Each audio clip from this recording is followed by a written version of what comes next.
दोस्तों, लगता है कि पाकिस्तान को अब सबक सिखाना ही पड़ेगा। इंडिया और पाकिस्तान के बीच युद्ध शुरू होने वाला है।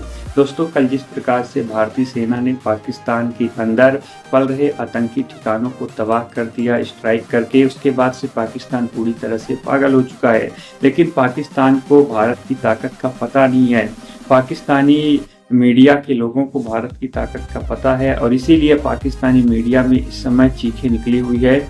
पाकिस्तानी पत्रकार कमर चीमा इंडिया और पाकिस्तान की तुलना कर रहा है, बता रहा है कि इंडिया कितना ज़्यादा पावरफुल है। पाकिस्तान इंडिया को रोक नहीं पाएगा। अगर इंडिया ने मारना शुरू किया तो पाकिस्तान को मारता रहेगा, मार मार कर भरता बना देगा। और यही कारण है कि कमर चीमा रो रहा है, बोल रहा है कि हमारे पास न्यूक्लियर बम है, नहीं तो अगर हमारे पास न्यूक्लियर बम नहीं होता तो इंडिया हमारा काम तमाम कर देगा।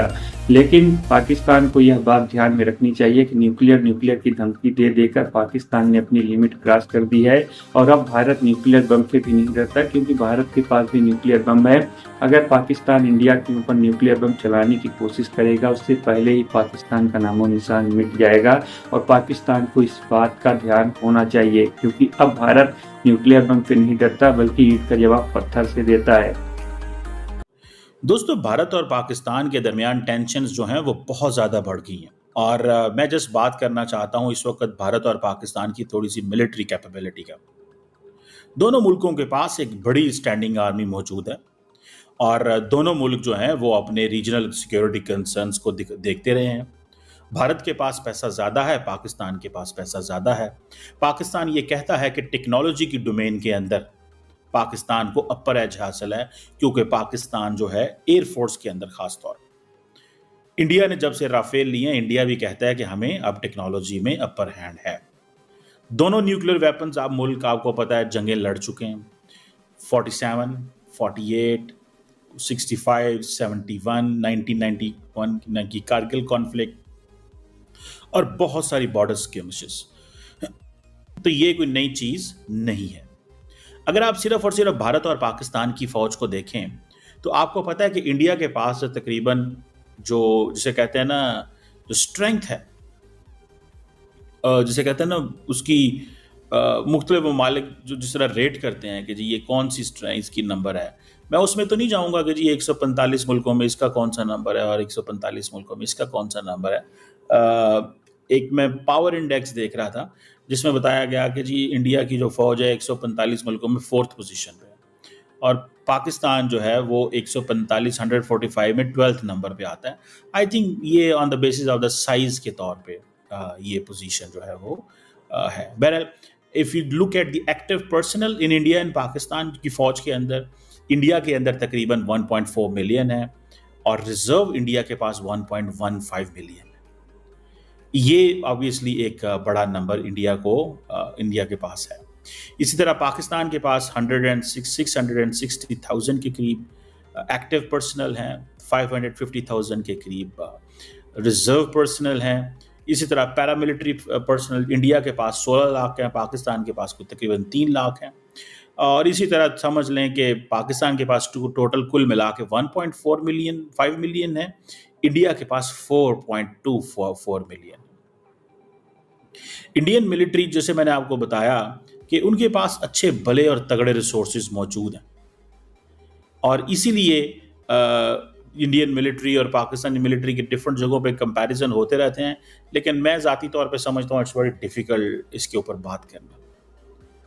तो आप यहाँ ये थोड़ा सा एक मैट्रिक्स है, इसको अगर आप देखें तो यू विल कम टू सी कि इंडिया की फ़ौज और पाकिस्तान की फ़ौज जो है उसके दरमियान जारी बात है मैन पावर में देख लें, ये जो पहले मैं मैन पावर की बात कर रहा था, तो बहुत ज़्यादा फ़र्क है, बहुत ज़्यादा फ़र्क है। ठीक है जी। हमारे पास हम पाकिस्तान जारी बात है उतने बड़े पैमाने पे वो उस तरह वो नहीं करता, लेकिन इट इज़ देयर। टैंक्स की अक्सर बात की जाती है जी कि कौन से किसके पास कितने टैंक्स हैं।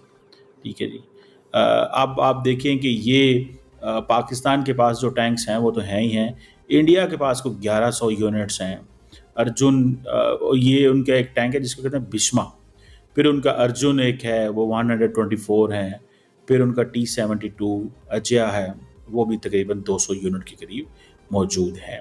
पाकिस्तान जो है उसके पास एक A100E डिफेंस सिस्टम है। इंडिया के पास एक मिसाइल सिस्टम है, इंडिया के पास एक पिनाका जो एक सिस्टम मौजूद है। फिर टैंक देख लें, अर्जुन है उनके पास, बिस्मा है, अजया है, उसके बाद पाकिस्तान के पास अल खालिद है, और इस तरह की जो पाकिस्तान की पोजीशन है। फिर आप देखें, ये just this is to show you कि ये पाकिस्तान के पास भी कुछ इस तरह के टैंक मौजूद हैं। ये कुछ हमने चाइनीज़ के साथ मिल के बनाए हुए हैं, और कुछ पाकिस्तान ने ये जो टैंक हैं वो खुद जो है वो बनाए हुए हैं, पाकिस्तान के पास है। इसी तरह इंडियन आर्मी के पास ये कुछ टैंक हैं, अर्जुन, अजया, बिस्मा, और ये डिफरेंट किस्म के जो उनके नाम उन्होंने रखे हुए हैं। So this is the reality. Artillery के बारे में डिफरेंट बातें की जाती हैं, कोई कहता है जी इंडिया के पास इतने हैं, पाकिस्तान के पास इतने हैं, लेकिन वो ज़ाहिर बात है एग्जैक्टली किसी को पता नहीं है कि कितने कितने मौजूद हैं, ठीक है जी। सो इसमें डिफरेंट किस्म की गन्स के हवाले से भी ऐसे ही आता है, लेकिन इंडिया ने रिसेंटली गन्स जो हैं वो अमेरिका से ली हैं, जो इंडिया को थोड़ा सा होता है। इंडिया ने रशिया के साथ मिलके भी कुछ गन्स जो हैं वो बनाई हुई हैं। पाकिस्तान जारी बात है उस हवाले से, पाकिस्तान के पास भी कुछ अच्छी गन्स हैं, कुछ अमेरिकन गन्स हैं, कुछ पाकिस्तानी गन्स हैं, और उनकी डिफरेंट जो तादाद जो है वो हमारे सामने मौजूद है। असल चैलेंज ये है कि पाकिस्तान और भारत जो है वो हाई अल्टीट्यूड वॉर भी लड़ते हैं, काउंटर इंसर्जेंसी में भी हैं, और ये चीज़ें जो है ना ये बताती हैं, और पाकिस्तान बिल्कुल तैयार होता है किसके लिए, एसिमेट्रिक वॉरफेयर। इंडिया को लार्जली ये एसिमेट्रिक वॉरफेयर जो है उसमें नहीं आना पड़ता, जिसमें ये सब क्रिटिकल वॉरफेयर वगैरह आप कह लें। हमारा बजट उनके मुकाबले में कुछ भी नहीं है, 10 अरब डॉलर का बजट है, उनका कोई 78 बिलियन डॉलर बजट है। तो आप इमेजिन यहीं से कर लें कि हमने क्या मुकाबला करना है भारत का इस सेंस में। सो डेवलप, ये मैं जस्ट आपको ये थोड़ा सा डाटा दिखा रहा हूँ। वो फोकस आजकल कर रहे हैं कि इंटीग्रेटेड थिएटर कमांड के ऊपर, जॉइंट ऑपरेशंस के ऊपर, और इन चीज़ों के ऊपर जो है ना वो कर रहे हैं।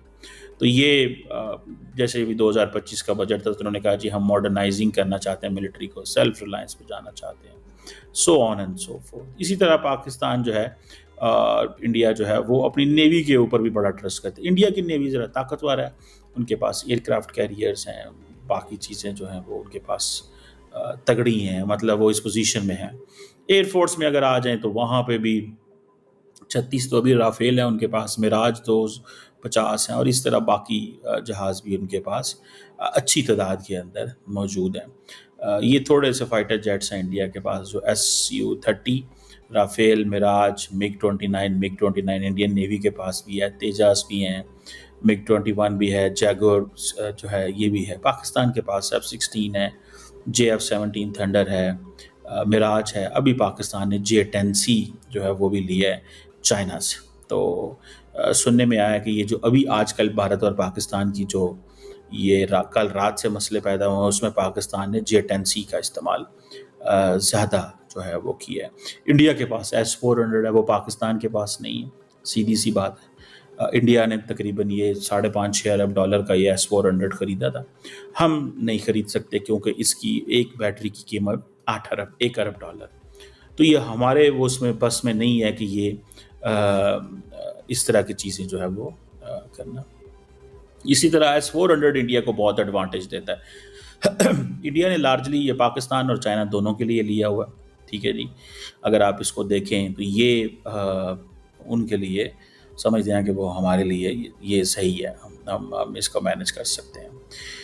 दोस्तों यह हुआ हमारा वीडियो खत्म। वीडियो देखकर आपको कैसा लगा कमेंट कर हमें जरूर बताएं। दोस्तों अगर आपने अभी तक वीडियो को लाइक नहीं किया तो प्लीज वीडियो को लाइक करें, चैनल पर नए हैं तो चैनल को सब्सक्राइब करें।